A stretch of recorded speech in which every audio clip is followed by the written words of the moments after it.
အားလုံးပဲမင်္ဂလာခင်ဗျာအခုကျွန်တော်ပြောမယ့်အကြောင်းအရာကြတော့ဒီလုပ်ငန်းနဲ့ပတ်သက်ပြီးတော့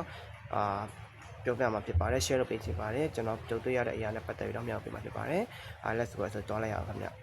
ကိုကဒီလုပ်ငန်းဥပမာကိုကလုပ်ငန်းတစ်ခုမှဝင်လိုက်ပြီဆိုပါစို့ဝင်လိုက်ပြီဆိုပါစို့ကိုကဒီအိမ်မှာနေတယ်လို့မျိုးလမ်းမှာနေတယ်လို့မျိုးတငယ်ချင်းနေတဲ့ပုံစံမျိုးနဲ့ဒီအဲ့လိုထမ်းမှာတွားဆက်ဆံလို့မရဘူးပေါ့နော်ဒီ company တွေမှာဖြစ်လုပ်ငန်းကြီးတွေမှာဖြစ်ကိုတွားလုပ်တော့မယ်ဆိုရင်တွားဆက်ဆံလို့မရကိုယ့်ပေါ်မှာ senior တွေ manager တွေအများကြီးရှိတယ်သူတို့ရှိတယ်ကိုကလူတက်တရားဖြစ်တဲ့တခြားသူတို့ကိုစောင့်ကြည့်ပြီသူတို့စောင့်ကြည့်တာ3လရှိမယ်6လရှိမယ်တချို့အပြင်ဆိုင်ဒီကုန်းသုံးဆိုင်မှာဆိုတစ်နှစ်နေပါစောင့်ကြည့်တယ်သူတို့ကြိုက်လာတာတို့ပဲမကြိုက်မတို့ဘူးဟုတ်ပြီတချို့တော့မကြိုက်ဖြုတ်တာလေးရှိတယ်နော်ဒီဟာကျွန်တော်ပြောချင်တာကြတော့ဒီကိုကလူတက်တရားဖြစ်ပြီဆိုတာနဲ့ဒီလုပ်ငန်းပိုင်းဆိုင်ရာမှာတီးခန့်နိုင်စွမ်းရှိရမယ်တီးခန့်နိုင်စွမ်းမရှိဆိုဒီအလုပ်ဆက်လုပ်လို့မရဘူးနော်ဘာဖြစ်လဲဆိုတော့စက်မပြေးလေကိုတွေ့တီးမခန့်နိုင်ဆိုကိုတွေ့လုံးဝအဆက်မပြေးဒုက္ခတွေရောက်တယ်ပေါ့နော်ကိုတွေ့ဒုက္ခရောက်တဲ့စက်မပြေးမှုတွေဖြစ်တဲ့အဲ့လိုမှစက်မပြေးစိတ်ညစ်လာတယ်စိတ်ဖိစီးမှုများလာတယ်ဆိုကိုယ့်ရဲ့ကိုယ်ခံအရုပ်စင်းအင်္ဂါလည်းကျဆင်းလာတယ်ပေါ့နော်အဲ့လိုမျိုးဖြစ်လာစိတ်မရှိမှုတွေဖြစ်လာပေါ့နော်အဲ့ကွာတီးခန့်နိုင်စွမ်းရှိဖို့လို့တီးခန့်နိုင်ရဲ့အရာရာအောင်မြင်တယ်ကွာအဲ့ကြောင့်တီးခန့်လိုက်ပါတီးခန့်အရာရာအောင်မြင်တယ်နော်ကျွန်တော်ဆိုရင်အခုတီးခန့်ပေါင်းများစွာနဲ့ဒီပြီးတော့ဒုက္ခပေါင်းများစွာဖြတ်ကျော်လာပြီးရက်တည်လာခါအခုဆိုရင်ကောင်းကောင်းနေနိုင်စားနိုင်တောင်းနိုင်သွားပြီပေါ့နော်အဲ့လောက်ထိအခြေအနေထိရောက်ရှိလာတယ်ပေါ့နော်ကျွန်တော်ပြောပြမယ်ပြီးတော့ကိုကဒီလုပ်ငန်းခွင်တစ်ခုမှာမှားလိုက်ဆိုပါဆိုကွာဒီမှားလိုက်တဲ့အရာတစ်ခုကိုကမမြင်နိုင်ဘူးတခြားလူလည်းမြင်နိုင်တယ်နော်မြင်နိုင်တဲ့အရာကိုသူတော့ကိုထောက်ပြတဲ့အချိန်မှာကိုကလက်ခံလိုက်ပါဒါဒီလိုမျိုးဒါဒီမျိုးဆိုသူကကိုတွေ့ကြဒါမဟုတ်ပါဘူးဒီလိုတွေ့တယ်ဒီလိုတွေ့တော့မလုပ်ပါနဲ့ဒါလည်းကိုတက်ထိကန်နိုင်တယ်ဒါလည်းလားဒါကျွန်တော်ပြောပြပေးရကိုတက်ထိကန်နိုင်တယ်ပေါ့နော်ဒါကကိုလုပ်ငန်းမဆိုင်မှာထိကန်နိုင်တယ်ဘာမှပြောပါနဲ့အစနဲ့ဆိုတီးခံလိုက်ပါပေါ့နော်တီးခံခြင်းမောမြတ်တယ်ပေါ့နော်ကျွန်တော်ဆိုလည်းအဲ့လိုပဲကျွန်တော်ဆိုအမြတ်ဒီအများကြီးခံလာခဲ့တယ်ဒုက္ခပေါင်းများစွာဖြတ်ကျော်လာခဲ့ရပေါ့နော်ဒီဖြတ်ကျော်လာခဲ့အကောင်းဆုံးခြေနေရောက်တယ်ဒီကျွန်တော်စိတ်မရှိတဲ့ထဲမှာပါပေါ့နော်စိတ်မရှိတဲ့ထဲမှာပါတယ်ပြီးတော့ခုဆိုရင်ကောင်းဆုံးခြေနေတစ်ခုရောက်ရှိလာပြီးတော့ကျွန်တော်ညှို့ကြည့်တယ်ပေါ့နော်ဒါပေမဲ့အလုပ်ထမ်းမှာအဆင်ပြေလာဆိုဒီလိုပဲအဆင်ပြေတဲ့မပြေလိုက်တဲ့တေးပဲလုံးလက်ပန်လိုက်နဲ့ပဲလှုပ်လာကျွန်တော်ကလည်းလောက်ရှိပေါ့နော်ဒါကျွန်တော်ပြောပြပေးခြင်းနဲ့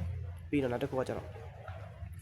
ကိုယ်စကားတက်တယ်ဒီလူတယောက်ငါးနဲ့တည်တယ်ဒီကားဆောင်ငါးနဲ့ရင်းနေတယ်ဆိုတော့တော့မလုပ်ပါနဲ့တော့ပြန်တော့ပြန်ပြဿနာတစ်ခုဖြစ်တဲ့ဆိုပါဆိုသူနဲ့ခင်ခင်မျိုးကိုစကားပြောတယ်ဆိုတော့ကိုကသူ့ခေါင်းပေါ်ချိတက်ပါတယ်မျိုးသူ့ထက်လော်ကျစကားပြောတာမျိုးလေးမထီမဲ့ပြတာမျိုးတော့မလုပ်ပါနဲ့ဒါတွေကကိုယ်လုပ်ငန်းတိုင်းရမှာစီကိုင်းတယ်သူတို့မကြိုက်တယ်လို့မျိုးသူတို့ဖြုတ်ပိုင်ခွင့်ရှိတယ်ပိုင်ခွင့်ရှိရပေါ့နော်ဒီ manager တွေပေါ့နော်အဲ့မျိုးရှိရပါအဲ့ဒီပြောချင်ပါတယ်ပြီးတော့လူဆိုတာကွာအလုပ်ဆောင်မတင်မချင်းလုပ်ရမယ်သိရမလားပတ်စံဆိုမချင်းရှာလို့ရဟုတ်တယ်မလားဒါပေမဲ့ဒီလုပ်ငန်းတစ်ခုကငွေကောင်းတယ်ဆိုဒီလုပ်ငန်းတစ်ခုမှာကိုယ်ကတီးခံနေသွားရှိရမယ်ဌာနမြင့်လေမြင့်တလောက်ပင်မဲနဲ့နော်ရာထုမြင့်လေမြင့်တလောက်ပင်မဲနဲ့စိတ်ကြီးကြရမယ်တောင်ကိုယ်တီးခံနေသွားရှိရမယ်ကိုလိုချင်တဲ့အိမ်မက်ပန်းတဲ့တကူရောက်ချင်တယ်ဆိုရင်ကိုကပြောစင်တဲ့တကူတီးခံပါနော်တီးခံပါနော်ပြီးတော့နောက်တစ်ခုကကြတော့ကိုစီမလာဆော့တဲ့ customer တွေကိုစီမလာတဲ့ customer တွေရင်ကြီးပြောပါရရဆက်ဆက်မပြောပါနဲ့သိလားအဖြစ်သူကကိုယ့်ရဲ့ထမင်းချီဖြစ်တယ်ကိုဟုတ်တယ်မလားဒါတွေကလူနောက်နော်နှမ်းလိုက်တယ်ဆိုတာတကယ်မှန်တယ်နော်ကိုလုံးလိုက်တဲ့အရာတခုကိုပြလိုက်တဲ့အရာတခုကိုပြန်ခံရတတ်တယ်နားလဲလားကျွန်တော်တော့အရင်ကြောက်တယ်ကျွန်တော်ပြောတဲ့သူတွေကျွန်တော်တို့ဘာမှမပြောကျွန်တော်သူတမ်းမြတ်ပုတ်ပေးရဲ့နော်နေလို့နေခံနေဟာနေဖြတ်ဒီပဲမြတ်ပုတ်ပေးလိုက်ပြီးတော့ချမ်းတယ်ပြီးတော့သူတို့ပြလိုက်တဲ့အရာတွေကိုလည်းစိတ်ထဲမှတ်ပြီးတော့စိတ်ထိခိုက်မခံပါနဲ့ဒါလည်းကိုတွေ့မလို့အပ်ဘူးအေးချမ်းလေးပဲနေသိလားပြဿနာတော့တခုမှသူမှန်ကိုမှန်သားနဲ့တချို့အရာလေးဆိုကိုမှန်သားနဲ့တွားပြောကြည့်ဒီကားဆောင်နေမရအောင်နော်ဘာပြောအဟုတ်ပ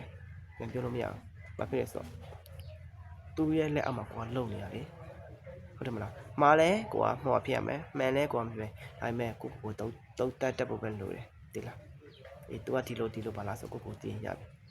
တော့ဒီလိုမျိုးဒီမျိုးဆက်ဆံလိုက်ဒီလိုမျိုးဆက်ဆံပေးလိုက်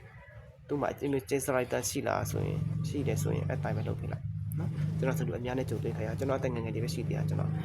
တော်တုတ်ကျွေးခဲ့ရတဲ့ပြဿနာတွေနဲ့လုပ်ငန်းတွေပိုင်းဆိုင်နဲ့ပတ်သက်ပြီးတော့ဘယ်လိုတီးခံရမလဲဆိုတော့ကျွန်တော်ပြောပြပေးတာကျွန်တော်ထမ်းမှာဆိုအခုသိရှိတော့မတီးခံနေတဲ့တူတွေပြန်ပြောတဲ့တူတွေအများကြီးရှိတယ်ကျွန်တော်ကြုံတွေ့ရပါတော့အခုကျွန်တော်ပြောတဲ့အကြောင်းအရာတစ်ခုကလည်းကျွန်တော်ဒီကနေ video file တစ်ခုကျွန်တော်ပြောချင်တယ်ပေါ့နော်ဒီအဆုံးထိပေးပါပေါ့နော်ဘတူဘဝမီတူမီဝါမှာထိကိုင်းစေလို့တော့ကြီးရဲ့ချစ်ပဲပြောချင်မဟုတ်ပါဘူးကျွန်တော်ကြုံတွေ့ရတဲ့ဒီလုပ်ငန်းပိုင်းဆိုင်နဲ့ပတ်သက်ပြီးတော့ကျွန်တော် share လုပ်ပေးတာဖြစ်ပါတယ်နော်ဒါလေးတခုကျွန်တော် share လုပ်ပေးပါတယ် ပြီးတော့နောက်ထပ်တစ်ခုမှကြားချင်တာကြတော့ကိုယ့်ရဲ့မိဘတွေ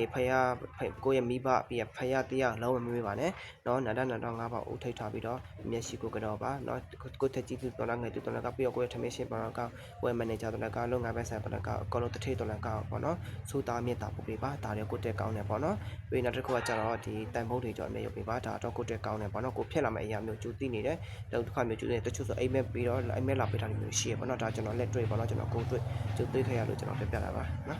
ကဲအဲ့ဆိုကျွန်တော်ပြောချင်တဲ့အကြောင်းအရာကျွန်တော်ပါပဲနောက်ထပ်အကြောင်းအရာနဲ့ကျွန်တော်ဆက်လက်ပြီးတော့မျှဝေမှာဖြစ်ပါတယ်ဗျာဒါကျွန်တော်ဗီဒီယိုဖိုင်လေးအားပေးပါအောင် follow လုပ်ပေးပါအောင်เนาะကျွန်တော်စကားပြောတော့မြန်နေပေါ့နော်